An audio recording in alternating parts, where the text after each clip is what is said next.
Все, подключайся.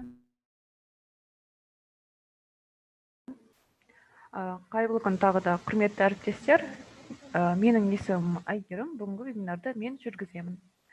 Осы вебинарға арнайы уақыт бөліп қатысып жатқандарыңыз үшін алғыс білдіреміз.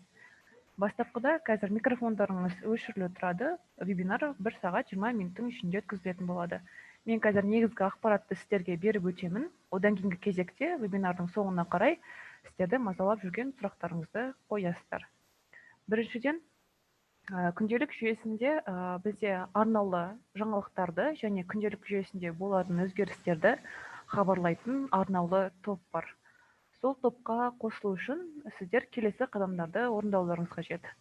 Көк лентада күнделік жүйесіне кіргеннен кейін тілдесу қойындысында топтар деген қойындыға өтесіздер. Әрі қарай төменгі жақта күнделік KZ жаңалықтары деген топқа присоединиться деп батырмасын басып қосылуларыңызға болады.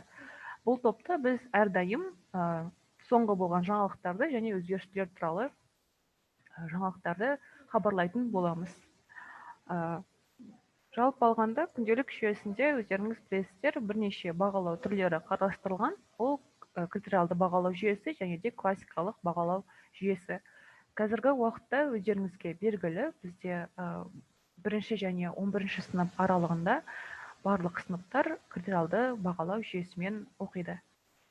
Бізде формативті баға осы пандемияға байланысты енгізілген жаңа бағалау түрі болып табылады. Формативті бағаларды сіздер оқушының күнделікті жауап беру деңгейін анықтау үшін 1-ден бастап 10-ға дейінгі балдар аралығында қоясыздар.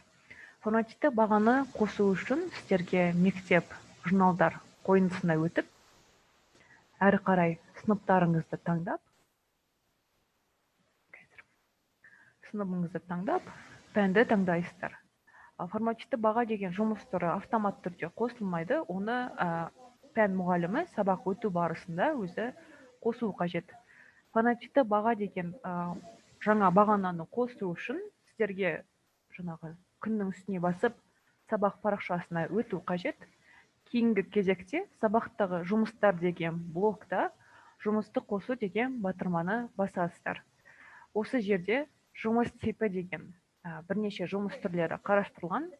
Соның ішінен сіздер формативті баға деген жұмыс түрін таңдап, жасап батырмасына басасыздар. Формативті баға жұмыс түрі қосылғаннан кейін төменгі жақта сіздерде формативті бағаға арналған арнаулы бағана ашылады. Бұл бағанаға сіздер 1-ден бастап 10-ға дейінгі балдарды қоясыздар. Мысалы үшін, егер де сіздерде бүгін бірнеше оқушылардан жаңағыдай үй тапсырмасын тексеріп, немесе қосымша сабақтарды оқушылар тапсырған болса, онда сіздер оларға сәйкес бағалау қоясыздар. Формативті бағаларды сабақ болған күні немесе келесі күні түскі сағат 1-ге дейін қою қажет. Өтіп кеткен сабақтарға және де алдын ала формативті бағаларды қоюға болмайды. Себебі өздеріңізге белгілі жүйеде журналды уақытылы жүргізу көрсеткіші бар. Ол көрсеткіште нақты журналдың уақытылы жүргізуі тексеріледі. Егер де кейбір жағдайда оқушыларда, мысалы үшін, мұғалім сабақ сұраған кезде және ол оқушы жауап бере алмаған жағдайда, мұғалім оны журналда 1 деген балмен белгілейді. Және де қосымша түсініктеме қосу арқылы ата-анаға белгілі болу үшін және оқушы қандай себеппен бұл бағаны алғанын білу үшін түсініктеме қалдырсаңыздар болады. Мысалы, сабақта жауап бере алған жоқ, немесе үй тапсырмасын орындамады деген сияқты түсініктеме қалдыратын болсаңыздар, ата-ана мен оқушыға қандай себеппен бұл бағаны алғандығы белгілі болады. Келесі кезекте журналда бізде жаңартулар болды. Өздеріңіз көріп тұрғандай, жаңағыдай пән журналында бағалау түрін ауыстыру мүмкіндігі қарастырылған. Бұл батырма тек әкімшілерге ғана қолжетімді, және бұл батырма тек қана суммативті бағалау түрі белгіленген пәндер үшін ғана қолжетімді. 125-ші бұйрыққа байланысты аптасына пәндеріңіз 1 рет қана өтетін болса, ол пән жарты жылда 1 қорытылады. Ал пәндеріңіз аптасына 2 немесе одан көп рет болатын болса, онда пәндеріңіз 90-ға ауыстырылады. Жарты жылда өтетін пәндер бойынша тек қана БЖБ алынады. 90 сайын қорытылатын пәндеріңізде БЖБ және ТЖБ алынады. BJB және TJB бағандарын қосу үшін сіздер экранның оң жағында орналасқан BJB қосу батырмасына басасыздар. Максималды балды өздеріңіз орнатасыздар, сәйкесінше оқушылардың жаңағы нақты алған балдарын енгізесіздер. Егер де қате салдарынан сіздерде пәндеріңіз апта сайын 2 рет болып, және TJB, BJB алынатын болса, бірақ мына жерде жарты жыл деп қойылып кетсе, онда мектеп әкімшісіне хабарласып, бұл пәннің бағалау түрін 90 деген бағалау түріне ауыстыруыңыз қажет. Сол кезде ғана сіздерде TJB қосу мүмкіндігі пайда болады. Сонымен қатар, қазіргі уақытта жүйе автомат түрде бағаны есептемейді, ол жаңағыдай қорытынды баға ретінде шығармайды, ол баға есептелініп ұсынылған баға деген қойындыға түседі.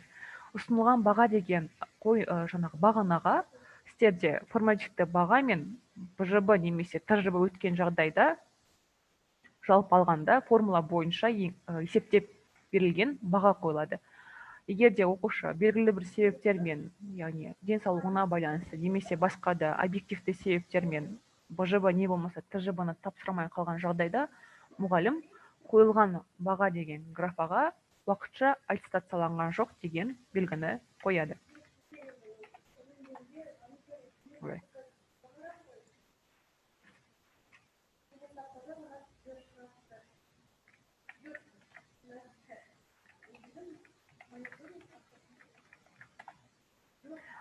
Егер де сіздерде және қосымша айта кетейін, Ресейден немесе басқа да шет елдерден оқушылар келген болса, онда өздеріңізге белгілі Қазақстан тарихы, қазақ тілі деген пәндерді ол оқушылар оқымайды.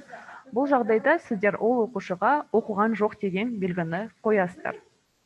Оның үстіне, егер де оқушы мысалы үшін белгілі бір сабақтардан босатылған болса, сәйкесінше қойылған баға деген графаға мұғалім бос деген белгіні қояды.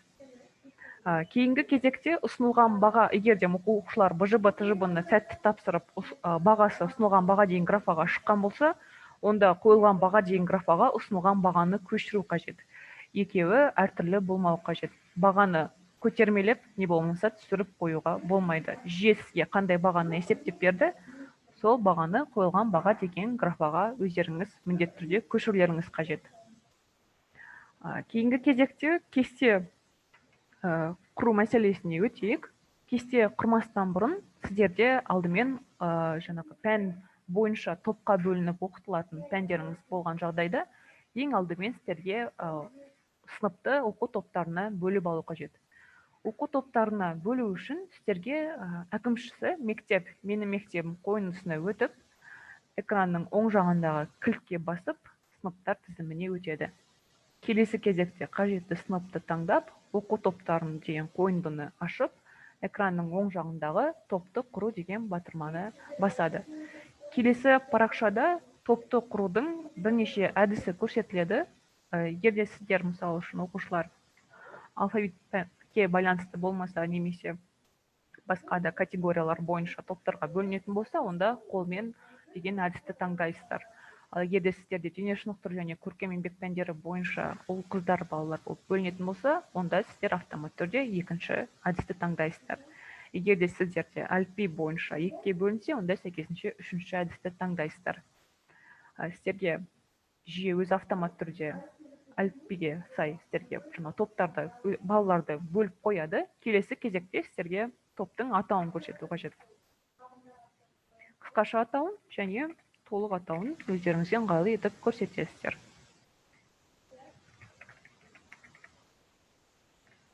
Оқу топтары құрылып болғаннан кейін топты құру батырмасына басасыздар. Оқу топтарын құрып болғаннан кейін сіздерге енді сабақ кестесіне өтіп, бір апталық жаңағы сұлбаны құрып, оны толық 90-дарға жариялауыңыз қажет.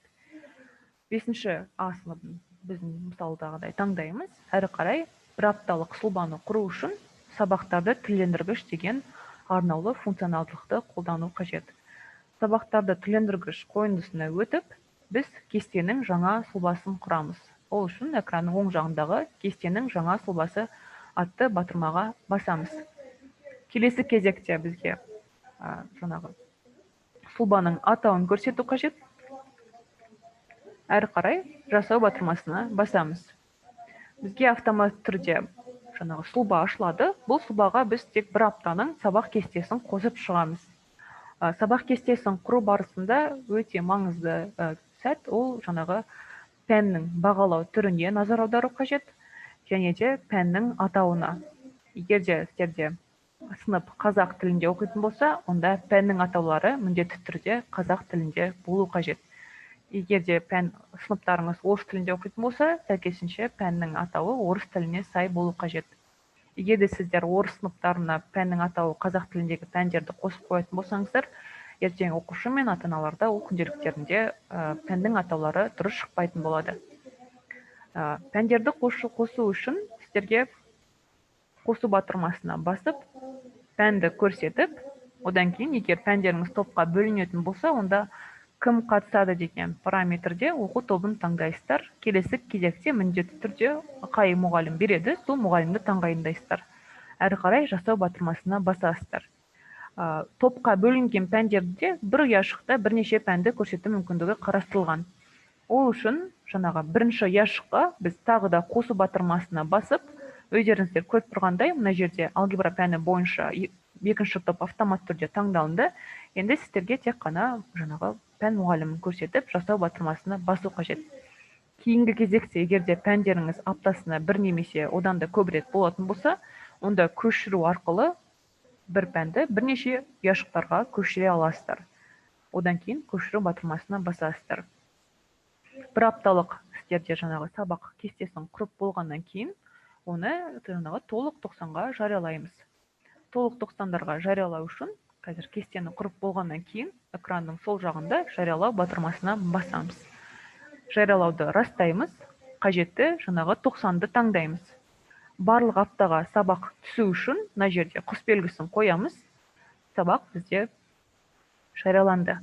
Және де естеріңізге сала кетейік, мониторинг базасында сабақ кестесінің толымдылығы атты көрсеткіш бар. Бұл көрсеткішті 100%-ға орындамайтын болсаңыздар, жаңағы мектептің белсенділігіне кері әсерін тигізеді. Бұл есептің көрсеткіші бойынша әр аптадағы сабақ саны тексеріледі. Бір аптада сабақ саны 8 немесе 8-ден көп болу қажет. Әрбір сынып үшін. Бір күндегі емес, толық алғандағы бір аптаның сағат саны 8 немесе 8-ден көп болу қажет. Кейбір жағдайда сыныптарда сабақ кестесі құрылмай қалуы мүмкін. Немесе сабақ саны 8-ден төмендейтін болса, онда сіздердің көрсеткіштеріңіз 100%-дан төмендейді, және мектептің белсенділігіне әсер етіп, аудан бойынша есептеріңіз түсетін болады. Сәйкесінше кесте құру кезінде осы сәтке назар аударыңыздар. Барлық сынып бойынша кесте құрылып тұру қажет. Сонымен қатар, кейбір жағдайда мұғалімдер қате салдарынан кестелерді жойып жатады. Бұл кесте жойылатын кезде кестемен байланысқан барлық ақпарат бірге жойылады. Сәйкесінше мектеп әкімшілері сіздерге жаңағы жұмыс істеу барысында өте мұқият болу қажет. Себебі егер де кестені жойып қоятын болсаңыздар, онда бір 90-ның ішінде жасалған барлық жұмыстарыңыз бірге кетеді, және оны қайта қалпына келтіру мүмкіндігі болмайды. Сол себепті сіздерге белгілі бір ақпаратты жояр кезінде мұқият болу қажет. Мысалы үшін сіздер қазір сабақ кестесін ашып, 3-ші 90-ның кестесін мысалы үшін қате толтырып қойдыңыздар, және тазарту деп басар кезде сіздерге жүйе өзі жаңағыдай хабарландыру шығады, ескертеді. Яғни осынша баға, осыншама үй тапсырмасы, осыншама сабаққа қойылған белгілер, және де осыншама жиынтық бағалар жойылады. Және осы ақпараттың жойылуына қарсы емес екеніңізді білдіру үшін сіз өзіңіз құпия сөзіңізді енгізесіз. Құпия сөзді тек жаңағы осы ақпараттың жойылуына қарсы емес болған кезде ғана жаңағы енгізу қажет. Керісінше жағдайда міндетті түрде бас тарту батырмасына басыңыздар. Егер де сіз кестені қате салдарынан жойып қоятын болсаңыздар, одан кейін техникалық тұрғыда оны біз қалпына келтіре алмаймыз. Сол себепті мұқият болыңыздар. Келесі кезекте сабақ кестесін құрып болғаннан кейін әрбір пән мұғалімінде өзінің жаңағы журналды толтыру қолжетімділігі болады. Егер де пән мұғалімін сіздерде журналда көрсетілмей қалса, онда ол мұғалім жаңағыдай сабақ өткізе алмай қалады. Кестесін құрып болғаннан кейін пән мұғалімі өзінің журналдары бөліміне өтіп, күнтізбелік жоспарлауын ашады. Күнтізбелік жоспарлауда мұғалім өзінің күнделікті өтетін тақырыптарын және де келесі сабаққа үй тапсырмасын қосады. Мысалы ретінде қазір бір сыныпты ашайық. өзіміздің пәнімізді көрсетеміз, қарау батырмасына басып, өзіміздің қажетті оқу тобын ашамыз. Бұл жерде негізінде сабақ тақырыптарын 90-ның басында толық 90-ға жайралап қоюға болады. Бірақ үй жұмыстарын сіздерге күнбе-күн беру керек. Себебі үй тапсырмасын уақытылы беру деген көрсеткіш бар. Ол жерде үй тапсырмасын қаншалықты мұғалім уақытылы береді, соны тексереді. Ал тақырыптарын сіздер оқу жылының соңына дейін толтыра аласыздар. Келесі кезекте мен қазір сіздерге мысал ретінде әрбір есептің қалай құрылатындығын сіздерге көрсетіп өтейін, және бұл есептерді 100%-ға жеткізу үшін қандай іс-әрекетті орындау керектігін көрсетіп өтемін. Мысал ретінде ЖК жүргізу статистикасын бүгінгі күн бойынша мұғалімдігін алып қарайық. Бүгінгі күні бізде 27 қаңтар. Есепті біз күнбе-күн құрамыз. Қажетті мұғалімді таңдаймыз, есепті құрастыру батырмасына басамыз. Өзіміз көріп тұрғандай, бұл жерде бізде кейбір көрсеткіштер бізде 0 болып тұр. Бұл көрсеткішті қалай біз көтереміз? Бірінші көрсеткіш тақырыптарды толтыру көрсеткіші, ол бізде күнтізбелік жоспарлауға тақырыптардың енгізілгендігін тексереді. Яғни бұл пайызды көтеру үшін бізге сабақ парақшасына сабақтың тақырыбын қосуымыз қажет. Қазір біз өзіміздің күнтізбелік жоспарлауымызды ашып, бүгін бізде 27 қаңтар, сабақтың тақырыбын енгіземіз.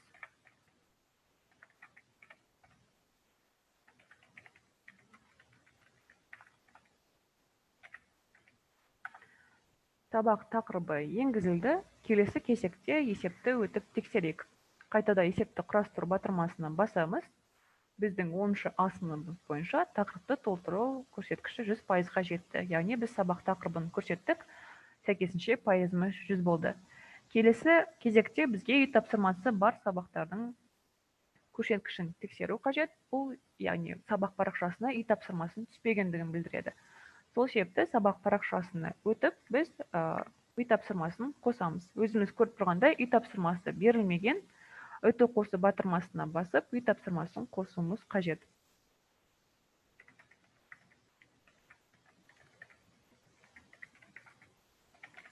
Мына жерде минутпен есеп дегендегі орындау уақытын көрсету қажет емес. Ол тек мұғалімнің өзінің қалауы бойынша көрсетіледі.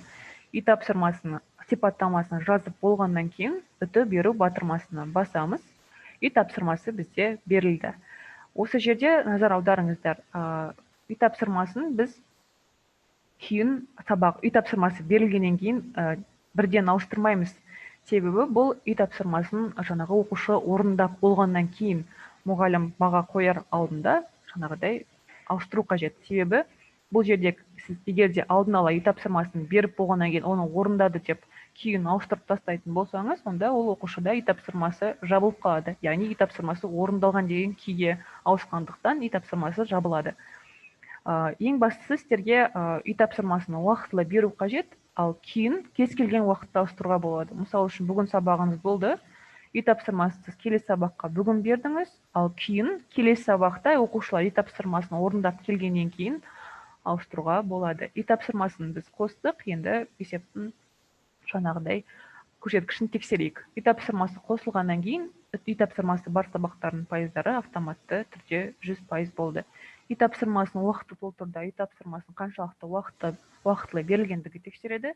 Сабақтарыңыз бүгін болса, үй тапсырмасын келесі сабаққа бүгін бересіздер, немесе ертең түскі сағат 1-ге дейін уақыт беріледі. Яғни бүгін сабағыңыз болды, сіз егер де бүгін үй тапсырмасын беріп үлгермей қалған болсаңыз, онда ертең түскі сағат 1-ге дейін берсеңіз, онда ол есепке кері әсерін тигізбейді, 100%-ға көтерілесіздер. Жоспарлауды жүргізу көрсеткішінде сіздерде күнтізбелік тақырыптық жоспарлаудың толтырылғаны тексеріледі. Үй тапсырмасы не болмаса, жаңа тақырыпты екеуінің біреуісін қосатын болсаңыздар, мына көрсеткіш автомат түрде 100 болады. Яғни тақырыпты толтырдыңыз, жоспарлау жүргізу 100 болады. Немесе үй тапсырмасын қостыңыз, мына көрсеткішіңіз автомат түрде 100 болады. Журналды жүргізу көрсеткішінде бізде жаңағы журналдың толтырылған тексереді. Яғни формативті бағаның қойылғандығын, немесе сабақ өтілді деген құсбелгісінің қойылуы, түсініктемелердің қалдырғандарыңыз, және де сабаққа оқушы қатыспау белгісін қойғандарыңыз. Егер де осы 4 шарттың біреуін орындайтын болсаңыздар, онда журналды жүргізу көрсеткіштеріңіз 100 болады. Журналды уақытылы жүргізу көрсеткішінде қараңыздар, мына жерде сызықша шығып тұр. Сызықша сіздерде шығады, егерде сіздер пән бойынша формативті бағаны қоймаған болсаңыздар. Бұл есепте тек қана формативті бағалардың уақытылы қойылғандығы тексеріледі. Формативті бағаны қойсаңыз, журналды жүргізу 100 болады, ал оны қаншалықты уақытылы қойғандығыңыз соңғы графада тексеріледі. Егерде сызықша шықса, ол мектептің және мұғалімнің есебіне әсерін тигізбейді, ол бұл пәннің есепке қатыспайтындығын білдіреді. Ал егерде пән мұғалімінде 0 шығып тұрса, онда ол кісі формативті бағаны алдын ала қойған деген сөз, немесе кешіктіріп 1-2 күн өтіп кеткеннен кейін қойғандығын білдіреді. Сабақ өтіп кеткеннен кейін қойылған бағаларды одан кейін көрсеткіштер 0 болғандықтан оны көтеру мүмкіндігі жоқ. Сол себепті қазір біз бүгін сабағымыз өтті таңертең, бағаны бүгін қоятын болсақ, онда бізде пайызымыз 100 болады. Формативті бағаны қосу үшін жаңағыдай бүгінгі сабақтың парақшасына өтеміз. Кейінгі кезекте формативті баға деген жұмыс түрін қосамыз. Ашылған бағанаға оқушыларға жаңағыдай өздерінің балдарын енгіземіз. Екі оқушы бүгін сабақта жауап берді. Осы 2 оқушыға біз формативті бағаны қойдық. Қаншалықты уақытылы қойғанымызды біз есептер бөліміне кіріп тексереміз. Формативті бағаны өзі уақытылы қойғанымыздықтан журналды уақытылы жүргізу пайыз автоматты түрде 100 болды, және журналды автоматты түрде жүргізілді деп саналып, бұл көрсеткішімізде 100% болды. Енді мына есепті қарайтын болсақ, бізде қай себеппен 0 болып тұрғанын анықтайық. Бізде тақырыпта толды, үй тапсырмасы бар, бірақ үй тапсырмасы уақытылы берілмеген екен. Енді қандай себеппен 0% болып тұрғанын анықтау үшін біз күнтізбелік жоспарлауға өтеміз. Журналдар бөліміне өтіп, қай сыныпта төмен болып тұр, сол сыныпты таңдаймыз, пәнді көрсетеміз, қарау батырмасына басамыз. Бізде сабағымыз бүгін болды, енді үй тапсырмасын қай күні бергендігін тексерейік. Ол үшін мына жерде күннің суретіне басамыз. Үй тапсырмасы 4 тамыз күні берілген, яғни алдын ала демалыс уақытында берілген. Сәйкесінше бұл алдын ала бергендіктен үй тапсырмасы бізде түскен болатын. Енді бізге бұл есепті көтеру үшін алдын ала берген үй тапсырмасын жоюымыз қажет. Одан кейін қайтадан береміз. Ол үшін жаңағыдай көздің суретіне басып, экранның оң жағындағы жою батырмасына басамыз. Үй тапсырмасын беру үшін келесі сабаққа үті батырмасына басамыз. Мысалы, бізде бүгін сабағымыз болды. Біз келесі сабаққа үті батырмасына басып, жаңағы бастапқыда берген үй тапсырмасының сипаттамасын енгізіп, үті беру батырмасына басамыз. Енді есепке өтіп көрсеткішімізді тексерейік. 0% болды, енді пайызымыз көтерілді. Себебі біз үй тапсырмасын уақытылы бердік. Сабағымыз бүгін болды, үй тапсырмасын біз алдын ала берілгенді жойып қайта беріп едік, есебіміз көтерілді. Енді қараңыздар, мұнда журналды уақытылы жүргізу көрсеткіші 0 болып тұр. Қандай себеппен 0 болып тұрғанын тексеру үшін бізге есептер бөліміндегі өзгертулер тарихы журнал деген есепті қолдануға болады. Бұл есепке қолжетімділік әкімгерде бар, және сынып жетекшісінде өзінің сыныбы бойынша бар, және әрбір пән мұғалімі өзінің пәні бойынша тексере алады.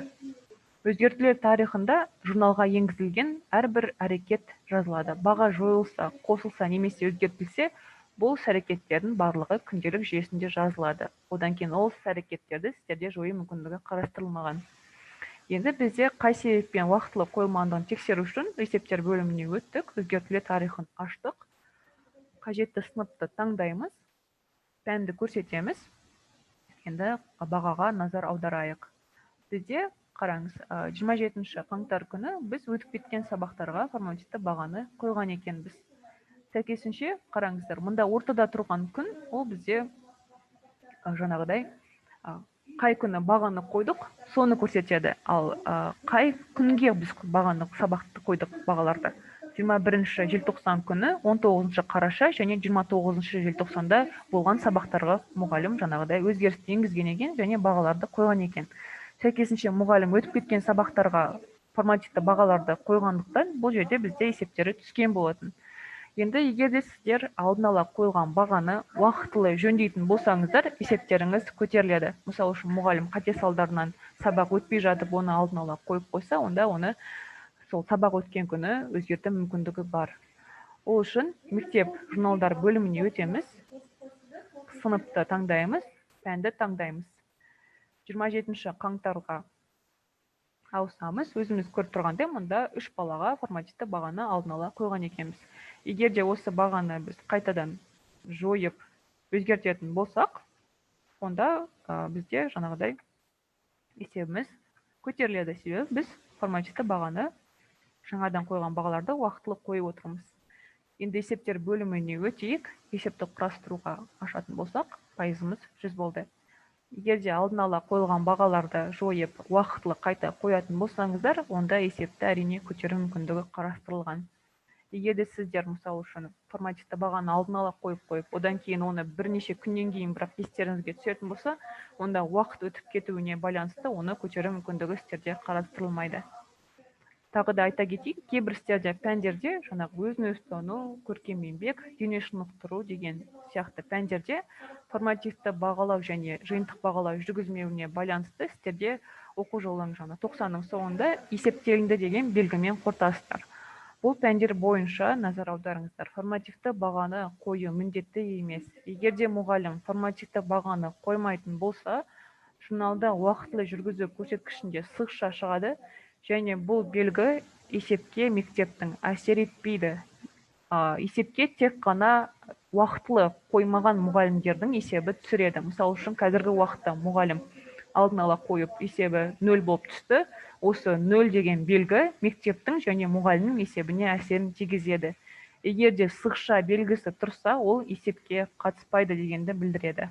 Сол себепті сызықша тұрса, ол жаңағы қателік емес. Яғни бұл пәндер бойынша сіздерде жиынтық бағалау және формативті бағалау жүргізілмейді дегенді білдіреді. Келесі кезекте бізде өздеріңізге белгілі білім бөлімі қызметкерлері және басқарушы ұйымдар апта сайын сіздерде мониторинг базасында электрондық журналдың жүргізу сапасын тексереді. Сіздерде егер де араларыңызда әкімшілер бар болса, онда ол қызметкерлер мониторинг базасына қолжетімдікті ала алады.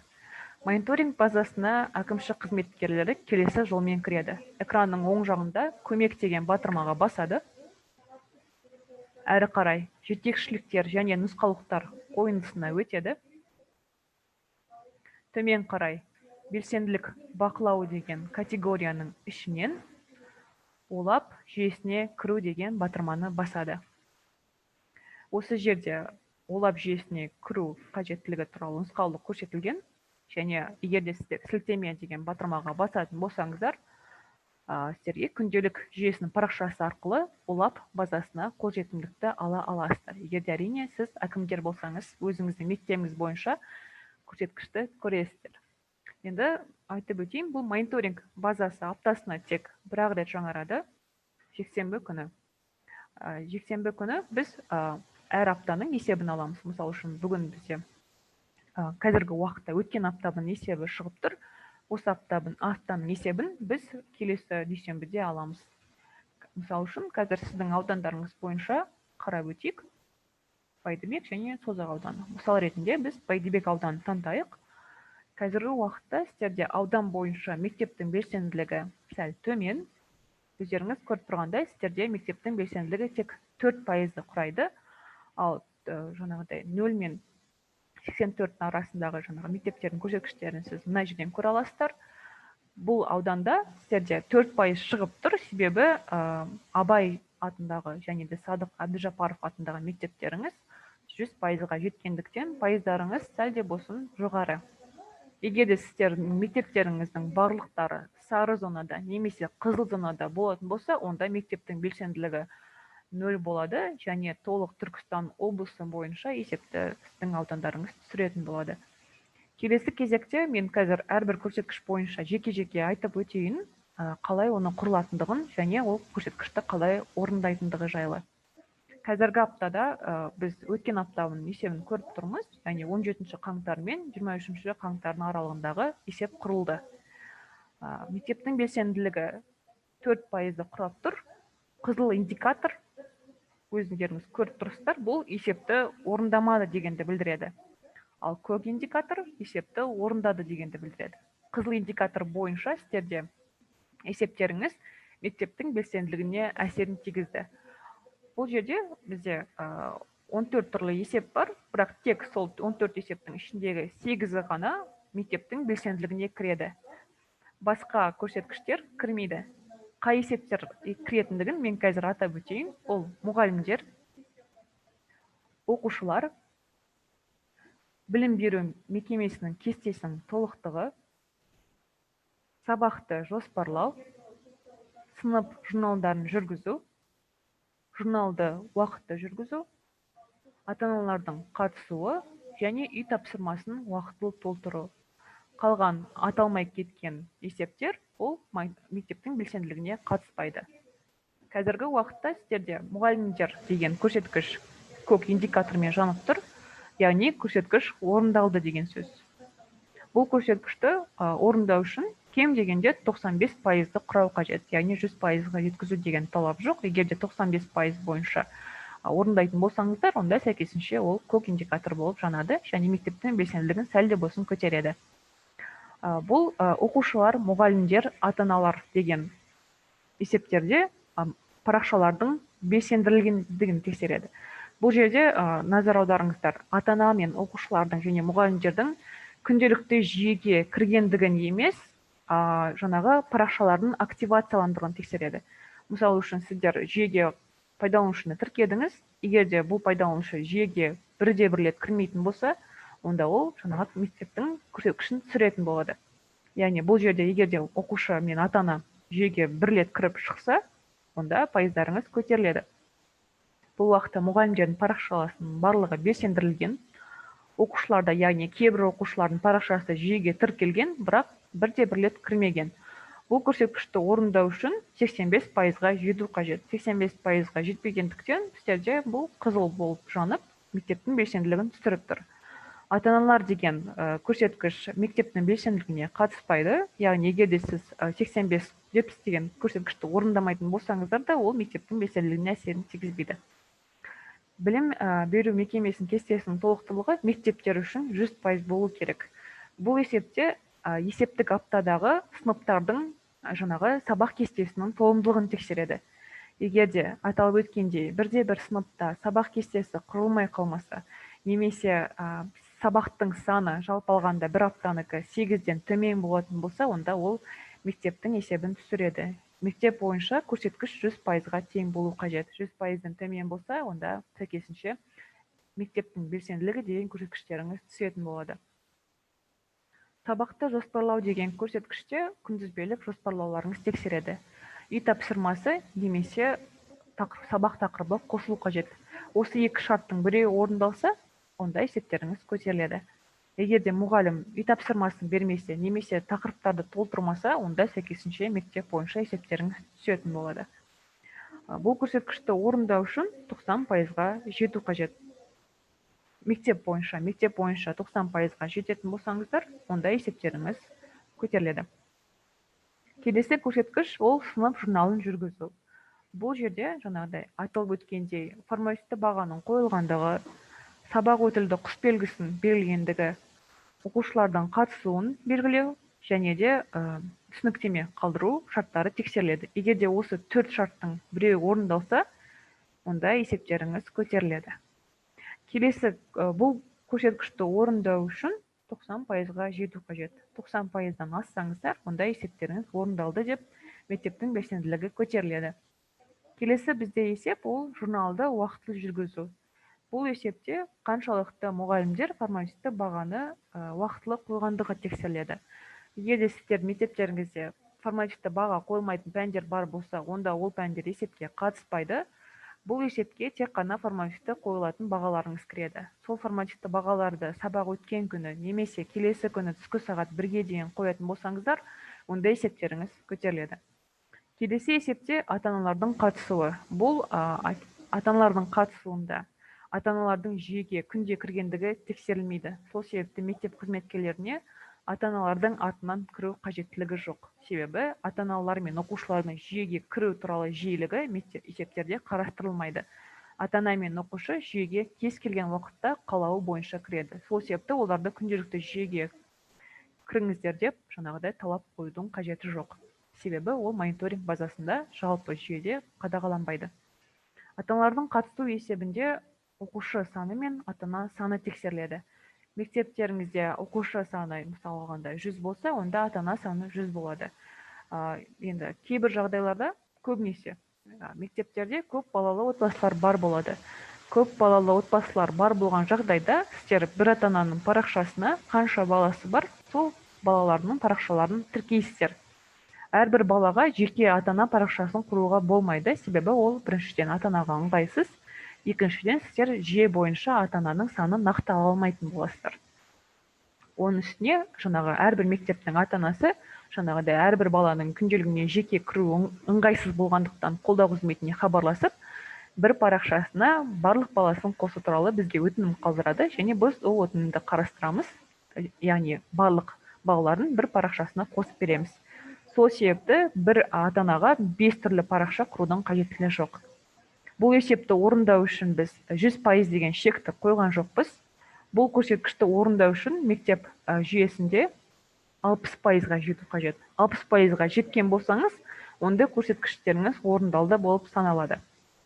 60%-ға жетпей қалған болсаңыз, бірақ сізде барлық оқушылардың парақшасына ата-анасы қосылып тұрған болса, онда біздің қолдау қызметінің жаңағы байланыс нөмірімен хабарласып, немесе поштаға жазатын болсаңыздар, онда техникалық тұрғыда сіздердің көрсеткіштеріңізді 100%-ға көрсету мүмкіндігі болады. Бірақ 100%-ға біз көтеріп береміз, егерде мектептің көрсеткіші бұл көрсеткіш бойынша 60%-ға жетпей тұрса. Егерде 60%-дан жетіп, 60%-дан асып тұрсаңыздар, онда бұл сұраныстарыңыз қарастырылмайды.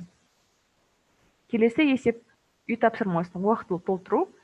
Бұл есеп жаңа мектептің белсенділігіне қатысады. Бұл есепте жаңа үй тапсырмасын сіздерге сабақ өткен күні немесе келесі күні түскі сағат 1-ге дейін келесі сабаққа беріп үлгерулеріңіз қажет. Егерде кейбір мұғалімдер сияқты жаңағыдай күнтізбелік жоспарлауға үй тапсырмасын толық 90-ның соңына дейін толтырып қоятын болсаңыздар, онда бұл әрекет сіздердің мектеп бойынша есептеріңізде кері әсерін білдіреді. Сол себепті үй тапсырмасын алдын ала толық 90-ға берудің қажеттілігі жоқ. Үй тапсырмасын сабақ өткен күні немесе келесі күні түскі сағат 1-ге дейін қоюларыңыз қажет. Осы аталып өткен 8 есеп сіздердің жаңағыдай мектептің белсенділігін құрайды. Егерде осы аталып өткен 8 есептің біреуі қызыл болып белгіленіп тұрса, онда сіздер мектептің белсенділігін жаңағыдай түсірдіңіздер деген сөз. Және ол көрсеткіштеріңіз сіздердің жалпы ауданға, облысқа кері әсерін тигізеді. Енді жалпы ақпаратты мен сіздерге беріп өттім деп ойлаймын. Егерде сіздерде қазір мониторинг базасы болса, базасы туралы немесе есептердің құрылу логикасы бойынша сұрақтарыңыз бар болса, онда кезегімен микрофондарыңызды қосып, сұрақтарыңызды қойсаңыздар, мен жауап беремін.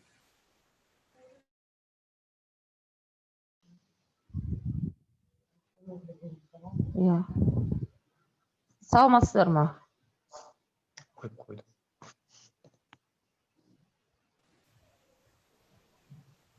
Қазір 1 минутте тұрыңыз, дауысыңыз шықпай қалды. Қайта сөйлеп көріңізші. Саламатсыздар ма? Сәлеметсіздер, тыңдап тұрмын. Бәйдібек ауданы Әуезов атындағы IT лицей мектебі. Парақшамызды ашып жіберіңізші мониторинг бойынша. Қандай мектеп дейсіз? Әуезов атындағы IT мектеп. Бәйдібек. Ашып отырмын, күте тұрмыз. Әуезовті ашыңыз. Естідім, қазір күте тұрмыз.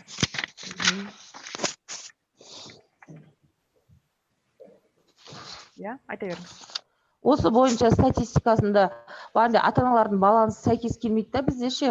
Өйткені көп балалы отбасылар көп, 54%, ал бірақ мектептегі 712 оқушының барлығы ата-анасы тағайындалған бізде.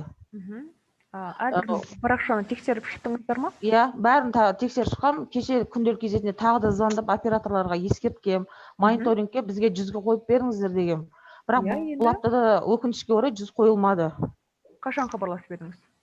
Өткен аптада хабарластым, кешегі аптада, осы дүйсенбі күні тағы да хабарласып айтқам. Міне 100% бізде бар. Бірінші, сіздердің сұрақтарыңызды өткен аптада хабарласқан болсаңыз, ол тек келесі аптада көтеріледі ғой. Қазір біз өткен Аха, аптаның иә. есебін көріп тұрмыз. Яғни сіздің А, мониторинг базасы жаңарғаннан кейін сізде есебіңіз көтеріледі. Ендігі аптаға Құдай қаласа бізге 100 шығады, ата-аналар бойынша. Әрине. Өйткені бізде көп балалы отбасылар көп, бір балаға 4-еуден, 5-еуден жаңағы өзіңіз айтып кеттіңіз ғой, солай тіркегенбіз бір логин парольге. Ал енді кейбір мектептердің 161%, 100% болып тұрғандары, мысалы 700 оқушыға 700 ата-ана тіркеу деген ауылдық жерлерде мүмкін емес, өйткені мектепке қарасты 390 отбасы бар. 390 отбасынан 712 оқушы шығып тұр. Біз сонда 390 ата-ананы қойдық. Біз бұнда жаңағы айтылып өткендей, бұл есепті орындау үшін біз 100%-ға жеткізу деген талапты қойған жоқпыз. Бұл пайыз көрсеткішке жету үшін біз 60%-ды бекіттік. Яғни қалған 40%-ы бұл көп балалы отбасыларға берілген. Егер де мектепте көп балалы отбасылар бар болып, көрсеткіштеріңіз 60-қа жетіп, немесе асып тұрса, онда ол көрсеткіш орындалды деген сөз ғой. Жарайды. Тағы да бір сұрағым бар еді. Айта беріңіз. Бізде үйде оқытылатын домашний обучениедегі оқушылар бар. Иә. Классикалық журнал арналғанда оларға. Иә. Сол классикалық журналдардың кейбір 125-ші бұйрықта кейбір аптасына бір рет өтілетін сабақтар қорытылмайды. Оларға бос деп жаза салдық. Есепте, осы жерде есептік кезеңде ашыңызшы. Мектептің үлгерімін ашып жеңізші. 190 бойынша үлгерімді. Иә. Сол кезде 5-ші Ö сыныбы, 5-ші Ö сыныбы деген сыныптар бар, соларға біз не қойдық та? Енді мүмкін сізге айтылған болар. Егер де пәндеріңіз жарты жылда бір рет қорытылатын болса, онда 1-ші және 3-ші тоқсанға бос деген белгіні қоясыздар. Егер де барлық пән бойынша белгілі қоятын болса, онда мектеп бойынша есептеріңіз шығады.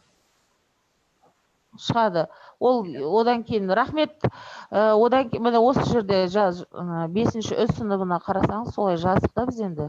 Иә, енді сіздер бұл жерде мектептің есебі шықпай тұр, себебі 6Ö деген сыныпқа барлық бойынша қоймағансыздар. Оны да сондай түсініксіз болды да, соны сұрап қараңыздар. Мектеп қалай құрылады, егер де пән бойынша сіздер бағаны қоймасаңыздар, немесе белгі қойылмаса. Өзіңіз көріп тұрғандай, мына жерде пән мұғалімі бірнеше пәндер бойынша қорытындыламаған. Өйткені аптасына бір рет болады, бос деп жаза саламыз осы жерде. Әрине, 2-ші тоқсанда, 4-ші тоқсанда нақты бағасын қоясыздар. Ал жарты жылда бір қорытылатын 1-ші және 3-ші тоқсанда бос деген белгіні қоясыздар. Сол кезде есептеріңіз. Осы неді? Классикалық журналда осы. Есеп қалай дейсіз? Дауысыңыз шықпай кетті. Классикалық журнал ғой. Осы қаншалықты дұрыс деп біліп алайын деп жатыр, нақтылап кетіп жатыр. Сет нашар болып отқан шығар. Естілді ма? Естіліп жатыр, иә. Осыны нақтылап алайын дедім, анау классикалық журнал ғой бұл журнал. Сол себептен нақтылап бос деп жазып қояйын деген дедім да. Иә. Рахмет көп. Одан кейін біз ана үлгерім дегенді осы уақытқа дейін уақытында толтыру дегенді ол формативке байланысты екенін білмей жүр екенбізді. Ендігі алдағы уақытта одан қорытынды шығады деп ойлаймын енді. Иә, формативті бағаны уақытылы қойыңыздар. Егер де формативті баға қойылмайтын пәндер бар болса, онда ол пәндеріңіз есепке әсерін тигізбейді. Саламатсыз ба? Рахмет. Аха, жарайды. Мен бір сұрағым бар еді. Айта беріңіз. Момышыл, Бәйдібек ауданы Момышыл мектебі. Иә, сұрағыңыз қандай? Бізде де осы Надаму үйде оқитын бала бар да, 7-ші А деген. Иә. Сода география мен тарих пәні бір күні 0-5-тен, бір күні география болу керек, бір күні тарих болу керек. Иә. Сонымен сабақ кестеге қондырамадым, қалай қондырсам болады? Қалай қондырамадыңыз? Бір аптаға қосасыз, бір аптаға қосып. Ол ертең бағалаған кезде ешқандай неге әсер етпей ма? Жоқ, әсер етпейді. Одан кейін үйірмені қосамай отырмын мен. Қандай себеппен қоса алмай жатырсыз? Үйірмені қалай қоса допшы, күнделікті зерттеу істегелі бер үйірме қоспағанмын да, вот неге? Қазір бұл сұрақ, бұл вебинардың сұрағында КББ туралы ақпарат жатпайды. Сол себепті өздеріңіз YouTube арнасына енгізілген КББ туралы арнаулы вебинарды көріңіз. Себебі КББ құру бөлімі 1 сағаттық уақыт алады. Сол себепті өзіңіз қосымша ақпаратты YouTube арнамыздан көре аласыз. Саламатсыз ба? Сәлеметсіз бе? Ауданнан еді. Соны жалпы бізде да статистиканы көретін кезде вообще мектептің аты-жөні аудандық білім бөлімінің қызметкерлері көретін кезде көрінбей қалып жатыр. Мектебіңіз шықпай жатыр дейсіз бе? Бір жер басып қалған. Біздің мектептің аты-жөні көрінбейді. Анау 90-дық қорытындыны алатын кезде суындық жалпы Суындық дейсіз ғой, иә? Созақ ауданы. Дауысыңыз үзіліп кетіп шығып жатыр. Дұрыс естімей жатырмын. Қазір 1 минут күте тұрыңыз, иә? Қалай дейсіз? Бізде мына 90 қорытындыны загрузка жасап алады ғой, выгрузка. Иә. Сол кезде мектептің аты көрінбей қалып жатыр дейді.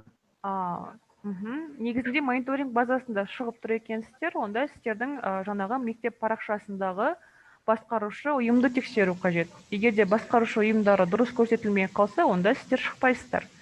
Сіздерде қазіргі уақытта басқарушы мекемелеріңіз Түркістан облысының адами әлеуметті дамыту басқармасы деп тұр. Сіздер осы ұйымға қарайсыздар ма, әлде басқа ұйым ба? Осы ма? Иә, осы. Иә, енді осы болса, онда мектебіңіз шығып тұр ғой. Жақсы. Созаққа қарайсыздар ғой, Созақ ауданы деп жазылу керек қой. Созаққа қарайсыздар ма, әлде осы әлеуметтік даму басқармасына кіресіздер? Аха, жарайды. Микрофондарыңызды қосып, сұрақтарыңызды қоя беріңіз. Саламатсыздар. Сәлеметсіз бе? Сізден көп мәлімет алдық, рахмет. Енді мен мына жерде тағы осы статистика бөлімін қалай кіру керек екенін қазір ашып отыр едім да, бір қайталап айтып жіберсеңіз өтінішім. Күнделік жүйесіне ашқан кезде экранның оң жағында көмек деген батырманы көресіздер. Бастыңыз. Келесі кезекте жетекшіліктер және нұсқаулықтар. Әріптестер, микрофондарыңызды өшірсеңіздер. Жетекшіліктер және нұсқаулықтар категориясын таңдайсыздар. Келесі кезекте сіздерде белсенділік бақылау деген жеке бір бөлім бар. Соның ішінде олап жүйесіне кіру деген қойындыға кіресіздер. Әрі қарай сілтеме деген батырманы басу арқылы сіздер олап жүйесін ашасыздар.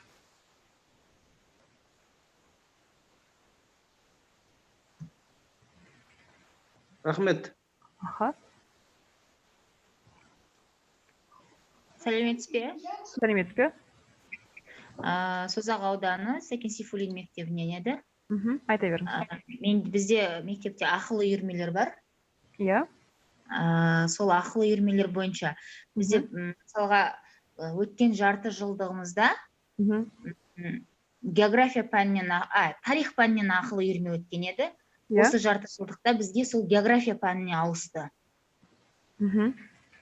Енді мен сол тарих пәнін жояйын десем, ондағы оқушыларды ауыстыруым керек қой, география пәнінен. Оқушыларды шығару мүмкін емес деп жатыр. Сол жағынан ақпарат беріп жүрсеңіз. Нақтырақ сізден сұрап алайын. Бұл сіздер пәндерді қай бөлімге қостыңыздар? КБ ма, әлде мектептің жалпы жүйесіне ме? Жоқ, КБ арқылы, қосымша білім беру арқылы. КБ-ға қостыңыздар, бірақ сіздер бұл оқушыларды қандай себеппен жойын деп жатсыздар? Мысалы, бұрын алғашқы жарты жылдықта тарих үйірмесін бойынша оқыған кейбір оқушылар география үйірмесіне қатыспаймыз деген секілді. Иә. Сіздер сонда тарих деген пәнге жеке арнаулы топ құрып отырсыздар ғой, иә? Тарих деп, арнаулы топ құрдым. Мысалға бізде 4 үйірме бар еді, қазір айтайын, топтар тізімін. Қазір мысалға бізде тарих үйірмесі, дене шынықтыру, қазақ әдебиеті, тіл үйірмесі бар. Яғни бізде қазір екі үйірмеміз жойылып, орнына бір пән қойылды да қайтадан. Иә. Енді мен мысалға мына қазақ тіл үйірмесі бізде жойылған еді, мен оны түбегейлі жояйын десем, өткенде алдыңғы ақпараттар жою мүмкін емес деп қараңыздар. Мен қазір сұрайын сізден, бұл топтарға сіздерде әртүрлі сыныптың оқушылары қатысады ма, әлде белгілі бір сыныптар ғана кіреді ма? Әртүрлі. 5-ші сыныптар мен 7-ші сыныптар аралығы, 5-ші сыныптар мен 9-ші сыныптар аралығы сондай. Әртүрлі. Сонда бір сыныптың ішінде бір уақытта әртүрлі оқушылар отырады, иә, әртүрлі сыныптағы? Аха. Бұл жағдайда негізінде сыныпты, яғни құрған тобыңызды жоюға болмайды. Себебі егер де жоятын болсаңыздар, сіздерде ол ақпарат толығымен кетеді. Яғни 1-ші тоқсанда, 2-ші тоқсанда жасаған, толтырған күнтізбелік жоспарлауларыңыз, қойылған бағаларыңыз бірге кетеді.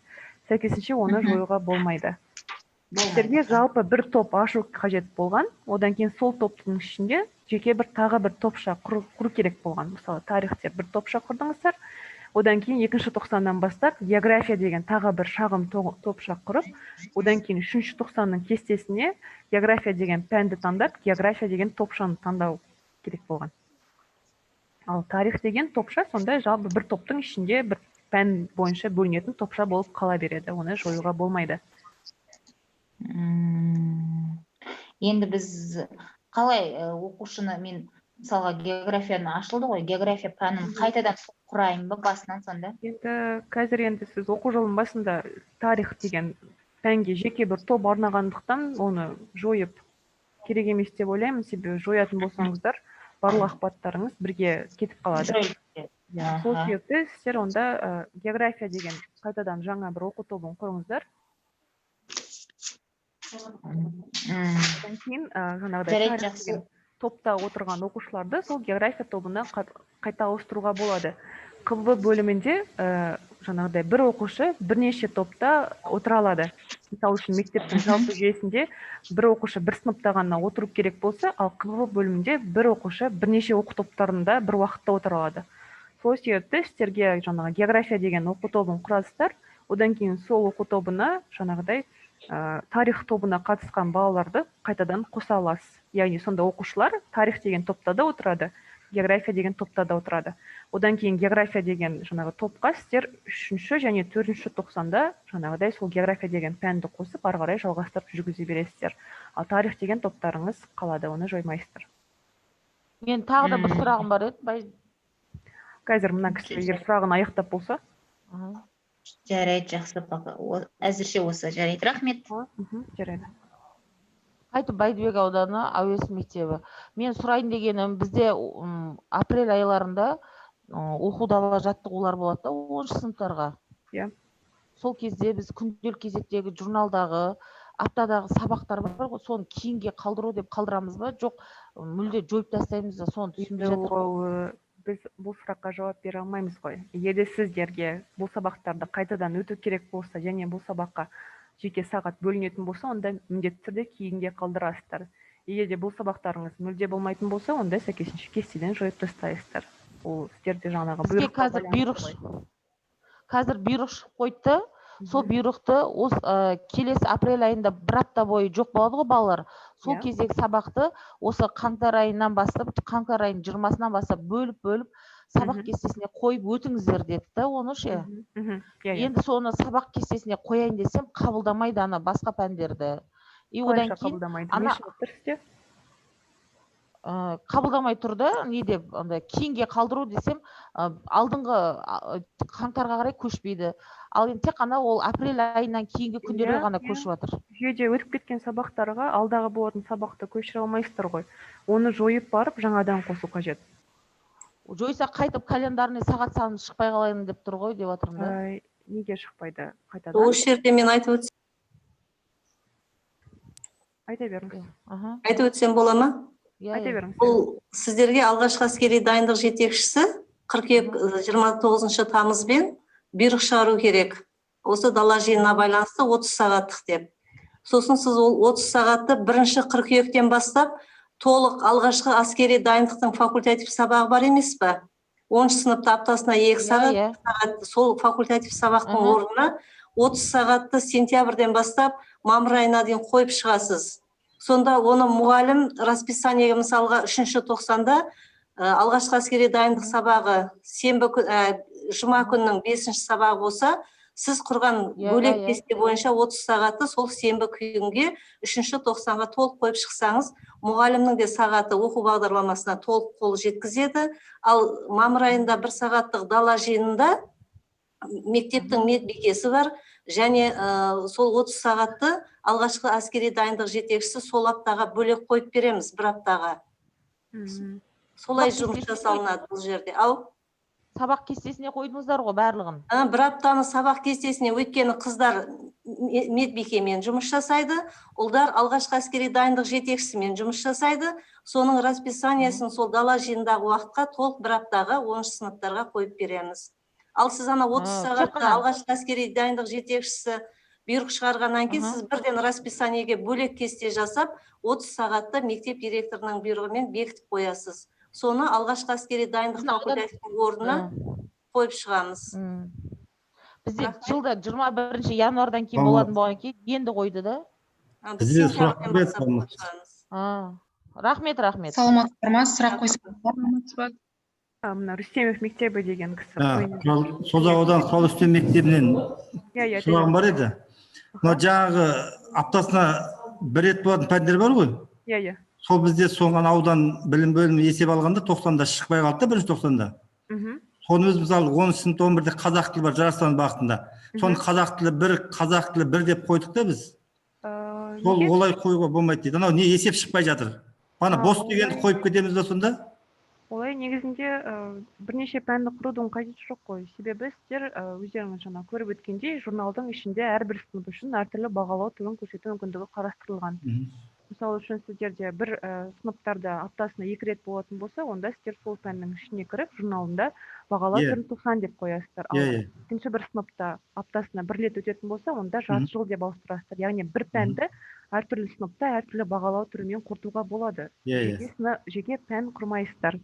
Егер жеке пән құратын болсаңыздар, онда сіздерде 2 пән болып, әртүрлі жаңа көрсеткіштер шығады. Пән бойынша есепті ала алмай қаласыздар. Енді жаңа бос деген, қояды деген белгіні қай пәндер үшін айтылды ол? Бос деген қойылатын пәндер ол жаңағыдай сіздерде егерде мысалы үшін қате салдарынан егерде сіздер пәннің бағалау түрін сынақ жарты жыл немесе сынақ 90 деп қоятын болсаңыздар, онда сол жағдайда қойылады. Сынақ жарты жыл деп қойыппыз да біреу.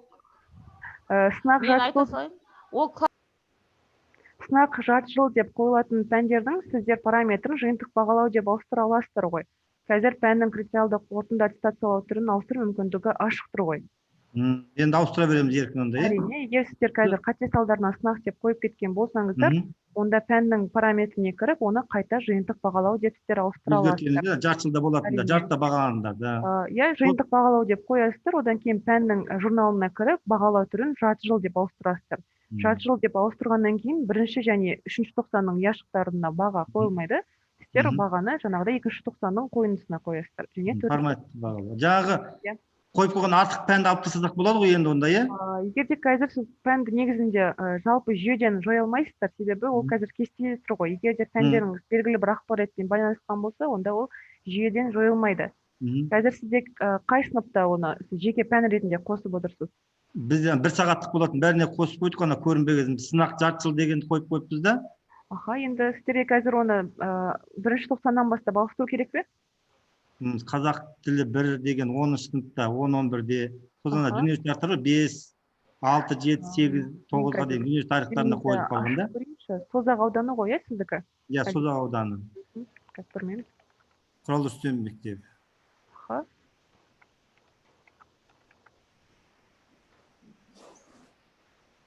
Иә.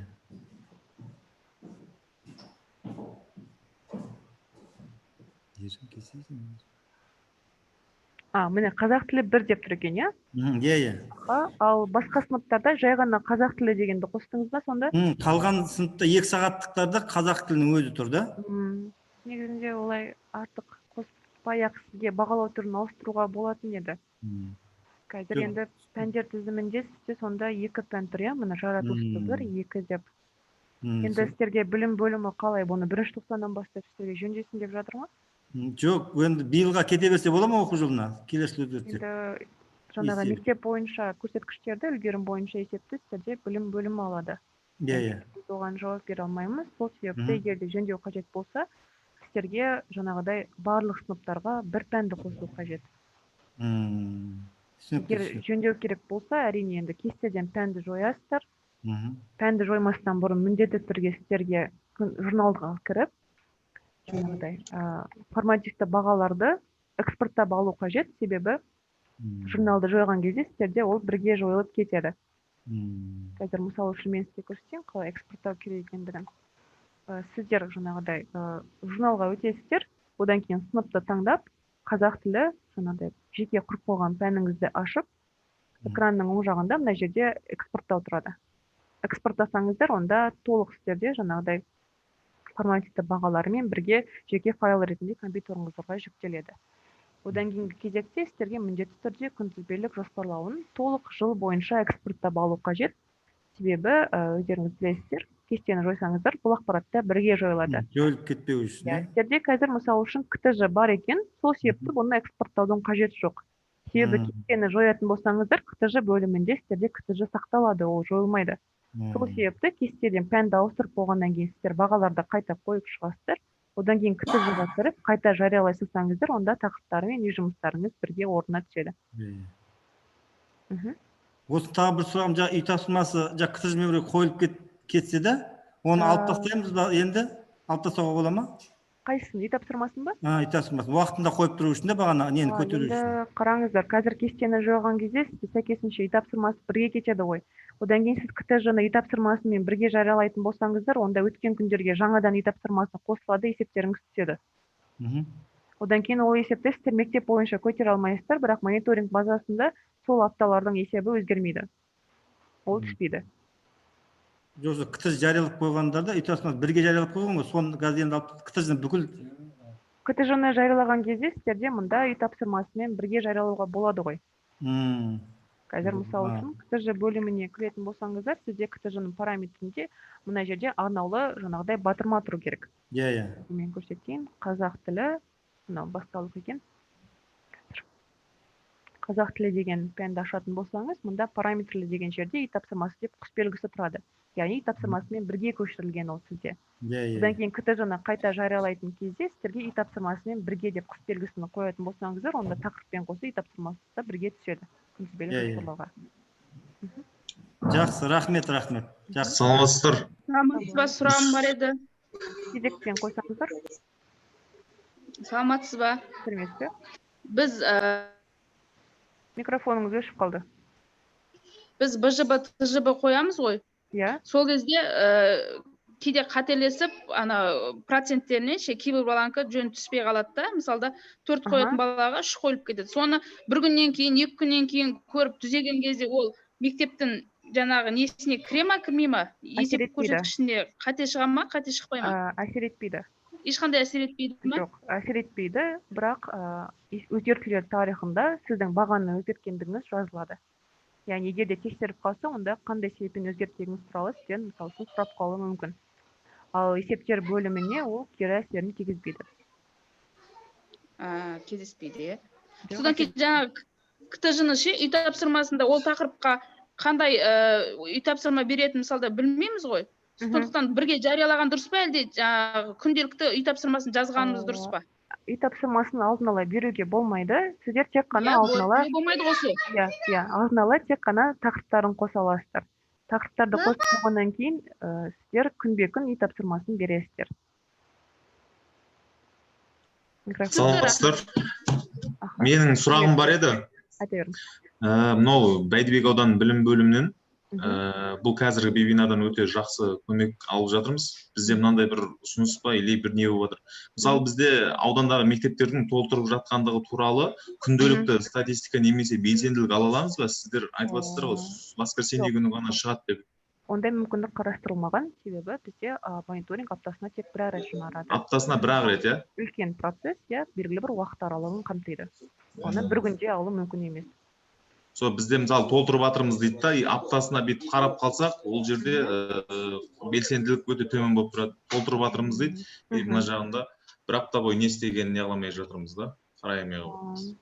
Енді өкінішке орай жоқ, оны күнбе-күн алу мүмкіндігі қарастырылмайды, себебі өздеріңіз білесіздер, бұл мониторинг базасы барлық Қазақстан Республикасын қамтиды. Сол себепті уақыт аралығы осындай ұзақ. Түсінікті, рахмет. Саламатсыз ба? Сәлеметсіз бе? Созақ ауданы Ыбырай Алтынсарин мектебінен хабарласып тұрмын сізге. Бізде ата-аналардың қатысуы 55% болып тұр да, бірақ бізде көп балалы нелер көп та ата-аналар. Барлық оқушылар ата-аналармен қамтылғанда бір ата-анадан. Енді қазір біздің пайызымыз 55% болып тұр өткен апта. Сол енді пайызды көтеру үшін сол ата-аналардың қатысуын. Біз мысалы мамалар қосылса, папалардың екі ата-ананы бірдей қосып жатырмыз. Жоқ, ол қажет емес. Екі ата-ананың біреуін қосқаныңыз жеткілікті. Егер де барлық оқушының парақшасына ата-анасын қосқан күннің өзінде де есептеріңіз 60%-ға жетпей жатса, онда сіз техникалық қызметке хабарласып, ол пайызды 100-ге көтере аласыздар. Бұл мысалы мен бұл аптаның несін енді көтере алмаймын, келесі апта бір аптадан кейін қаралам ол мәселесі. Егер де сіз бүгін хабарласатын болсаңыз, қолдау қызметіне, онда келесі аптада көтеріледі. Келесі аптада көтеріледі, иә? Егер сіз бүгін хабарлассаңыз, немесе ертең кешкі сағат 6-ға дейін хабарласатын болсаңыз, онда есепке ілінесіз. Сол себепті бүгін хабарласыңыз, сол кезде келесі аптада дүйсенбіде көтерілетін болады. Сосын тағы бір сұрағым бар еді. КТЖ-ны жариялау міндетті ма, әлде міндетті емес па? КТЖ-ны жариялау және жариялама туралы шешімді әрбір мектеп қызметкерлері өзі қабылдайды, себебі ол жаңағы есептердің құрылуына байланысты. Егер де сіздердің мектептеріңізде бағдарламаны орындалу атты есебі тексерілетін болса, онда КТЖ-ны міндетті түрде жариялау керек. Себебі бағдарламаны орындалу есебінде КТЖ-ның жарияландығы тексеріледі. КТЖ-ны жарияламайтын болсаңыздар, пайыздарыңыз 0 болады, бірақ ол сіздердің жаңағыдай ЖК жүргізу статистикасына және апта сайын құрылатын мониторинг базасындағы есептерге кері әсерін тигізбейді. Сіздер мысалы үшін толық жыл бойы күнтізбелік жоспарлау арқылы толтырып келіп, оны жылдың соңында КТЖ-ға көшіріп жариялап қойсаңыздар да болады. Бізде мысалға жариялаған кезде кейде мынандай тақырыптар дұрыс түспей қалып жатыр, бір кем болып жатыр, соның есебінен біз биыл жариялаған жоқпыз да, жылдың басынан. Енді оны жарияламастан бұрын сіздер күнтізбелік жоспарлаудың ішінен оны өздеріңіз өңдей аласыздар ғой. Егер де күні көрсетілмей қалса, онда қарындашын басып күнін өзгерте аласыздар. Егер де тақырып дұрыс көрсетілмей қалса, сол жерден өзгертіп, қайта жариялайтын болсаңыздар, онда ол рет-ретімен өзі түседі тақырыптары. Жарайды, рахмет. Жарайды. Сау болыңыз. Сау болыңыз. Әріптестер, қазір 20 минутта біз вебинарды аяқтаймыз, сол себепті сұрақтарыңызды қойып үлгеріп алыңыздар. Саламатсыз ба? Сәлеметсіз бе? Бұл Баймен мектебіне Бәйдібек ауданы. Иә, айта беріңіз. Менің бір мұғалімнің КТЖ жазуға мүмкіншілігі болмай жатыр, қабылдамай жатыр программа. КТЖ ма, әлде күнтізбелік жоспарлау ма? Екі түрлі бөлім бар ғой. Қайсысын айтып отырсыз? Күнтізбелік жоспарлауды. Мектебіңіз қандай дейсіз? Мен барлық сынып емес, бір сынып. Баймен мектебі. Баймен мектебі, Қалдыбай Баймен мектебі, пән мұғалімі Құлшыманова Гүлжан. Ал қай сынып бойынша жаза алмай жатыр? 9-шы сынып болу керек мен қазір. Ә деп бөлінеді екен, қайсысы? Иә. Толық қазір есімде жоқ, апай. Енді қараңыздар, бұл жағдайда КТЖ жарияланып тұрған деген сөз. Егер де КТЖ сіздерде жарияланып тұрса, онда күнтізбелік жоспарлау арқылы тақырыптарды қосу мүмкіндігі қарастырылмайды, себебі КТЖ бөлімі ол тақырыптарды бекітеді. Сіздерге ең алдымен жаңа КТЖ бөліміне кіріп, пәннің күнтізбелік тақырыптық жоспарлауын жарияландығын тексеру қажет. Егер де осы бөлімде сіздерде география деген пән бойынша жарияланды деген тұрса, онда пән мұғалімі күнтізбелік жоспарлауына өтіп, экранның төменгі жағындағы жариялаудан алып тастау батырмасына басады. Одан кейін тақырыпты қосу батырмасы арқылы 3-ші тоқсан тақырыптарын қосып, қайта жариялап, кесте бойынша, толық жыл бойынша үлестіретін болса, онда сіздерде толық 3 тоқсанның тақырыбы күнтізбелік жоспарлауға түсетін болады. Сол себепті сіз мәселені бірінші не себепті жазылмайтынын анықтау үшін сізге КТЖ бөліміне кіріп, тексеріп көріңіз, сыныпты ашып, пәнді ашып. Егер де таппаған болсаңыз, онда біздің қолдау қызметіне хабарласыңыз, немесе хат жазсаңыз, біздің техникалық мамандар мәселеңізді шешіп береді. Жақсы, рахмет. Саламатсыз ба? Сәлеметсіз бе? Біз Бәйдібек ауданы Ақтас жалпы орта мектебінен хабарласып отырмыз. Бізде бұға дейін сетке байланысты күнделік кезетке кіре алмағанбыз да? Иә. Енді 1-ші тоқсаннан бастап толтырып жатырмыз қазір КТЖ-ны енгізіп. Иә. Сол жерде БЖБ-ны, ТЖБ-ны енгізуге керек па, керек емес пе? Соны айта аласыз ба? Егер де БЖБ, ТЖБ-ны енгізбейтін болсаңыздар, сіздер оқушыларды қалай құртасыздар? Қазіргі уақытта негізінде баға шығады. Сол 1-ші тоқсан. 1-ші, 2-ші тоқсандарға біз формативті бағалай аламыз ба? Формативті бағаны қою қажет. Себебі өздеріңіз білесіздер, жаңа 25-ші бұйрыққа байланысты қорытынды баға қалыптасатын кезде формативті баға бірге ескеріледі. Сәйкесінше оқушының нақты үлгерімін сіздерге шығару үшін формативті бағаны қою қажет. Аха, рахмет. Сосын кем сағаттарды қалай енгіземіз, апай? Қандай кем сағаттар? Мысалы үшін бізде праздниктерге байланысты кем сағаттар шығады ғой. Соны бізде мына дроп арқылы енгізсеңіздер, бір күннің ішіне еніп кете береді деп жатыр да. Солай ғой. Себебі әдістемелік нұсқаулық хаттамада солай жазылған. Өздеріңіз 17-ші бетті ашып оқитын болсаңыздар, ол жерде мерекелік күнге түскен сабақтарды сіздер кіріктіріп өтесіздер, себебі оған жеке арнаулы сағат бөлінбейді. Сәйкесінше сабақтарыңыз мерекелік күнге түсетін болса, онда сонша сағатқа сағаттарыңыз қысқарады, және бір күнде сіздер 2 тақырыпты өтесіздер. Аха. Онда ертең ең соңында сағат санымыз тура шыға бере ма? Сағаттарыңыз тура шықпайды. Қанша мерекелік күнге сабақтарыңыз түсті, сонша сағатқа сіздерде кемейді. Себебі сіздерге мерекелік күндерге әдістемелік нұсқаулық хаттама бойынша жеке арнаулы сағат бөлінбейді. Сіздер бір күнде 2 сабақты бірге өтесіздер. Сәйкесінше 1 сағат болып саналады. Ең бастысы сіздер мерекелік күнге түскен тақырыптарыңызды дроп арқылы жалғастырып жазуларыңыз қажет. Жалғастырып кете береміз ба? Рахмет. Ал енді үй тапсырмасын 1-2 тоқсандарға жазамыз ба? Әрине жазасыздар. Аха, сол формативті бағасын қоямыз. 1-2 тоқсанға толығымен толтырып шығамыз ғой, иә? Толығымен жасайсыздар. Үй тапсырмасы уақытысында орындалу керек па, сол түскі 1 сағат 1-ге дейін ба, 2-ге дейін деген мөлшер бар ма? Әрине, егер де сіздер үй тапсырмасын уақытылы емес толтыратын болсаңыздар, мониторинг жүйесіндегі есептеріңіз түседі, және ол облысқа әсер етеді. Сол себепті үй тапсырмасын уақытылы беру қажет, күнбе-күн, немесе ертеңгісі түскі сағат 1-ге дейін беретін болсаңыздар, онда 100 болады пайыздарыңыз. Рахмет. Түсқайдағы сағаттарды не істейміз, апай? 2 ауысым ішінде После обеда болатын сабақтар бар ғой? 2 ауысым ішінде бірдей.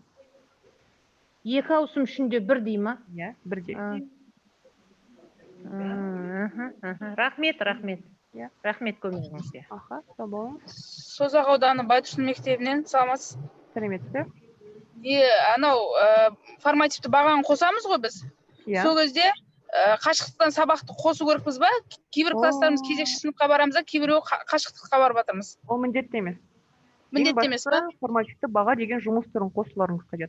Қашықтық деген сабақ түрін қосу, ол ешқай жерде тексерілмейді. Түсінікті, жарайды, рахмет.